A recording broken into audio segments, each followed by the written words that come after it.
भगवान ने कहा कि कलयुग में ऐसा कौन सा देवी देवता का पूजन है, ऐसा कौन सा व्रत है जिसे करने से मनोवांछित फल की प्राप्ति होती है।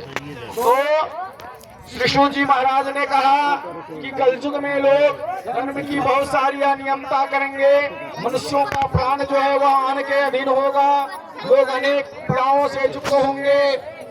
उनका कल्याण तभी संभव है जब वह भगवान श्री सत्यनारायण स्वामी का व्रत करेंगे। जिस प्रकार नारद जी महाराज ने लक्ष्मीपति भगवान विष्णु से पूछा था और जिस व्रत के बारे में भगवान विष्णु ने नारद के आगे कही थी, वही कथा मैं आपके सन्मुख करता हूँ, आप उसे सावधान होकर सुनो। भगवान कहते हैं कि हे नारद, जिस घर में देवी देवताओं का पूजन नहीं होता, जिस घर में लोग माता पिता की सेवा नहीं करते, जहाँ पर जिस घर में माता पिता का अपमान किया जाता है, जिस घर में अतिथियों का मान सम्मान नहीं होता, जिस घर में भगवान कहते हैं गुरु पुरोहित, जिस घर में गौ जो धर्म की रक्षा करने वाले नहीं होते, उन्हें अनेक प्रकार के कष्टों का जो है वह अनेक प्रकार के कष्टों को सहना होता है और अंत काल जो है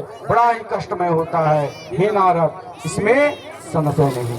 तो कलयुग में अल्प परिश्रम, थोड़ा परिश्रम करने से जो है अत्यधिक पुण्य की प्राप्ति होती है। घर में सुख, शांति, लोक, लक्ष्मी, धन जन की प्राप्ति होती है। यह उत्तम व्रत जिस प्रकार से लक्ष्मीपति भगवान विष्णु ने नारद के आगे कही थी, वही कथा मैं आपके सम्मुख करता हूँ, आप उसे सावधान होकर सुनो।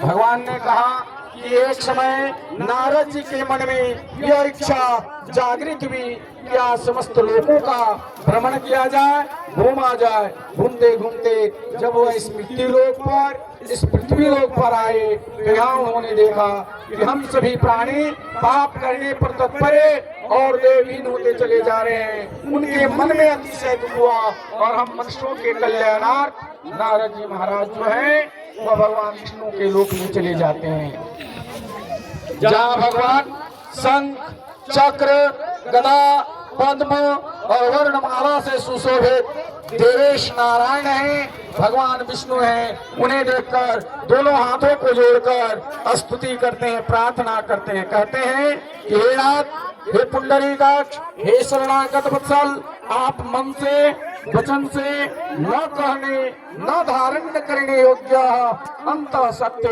और निर्गुणात्मक हैं।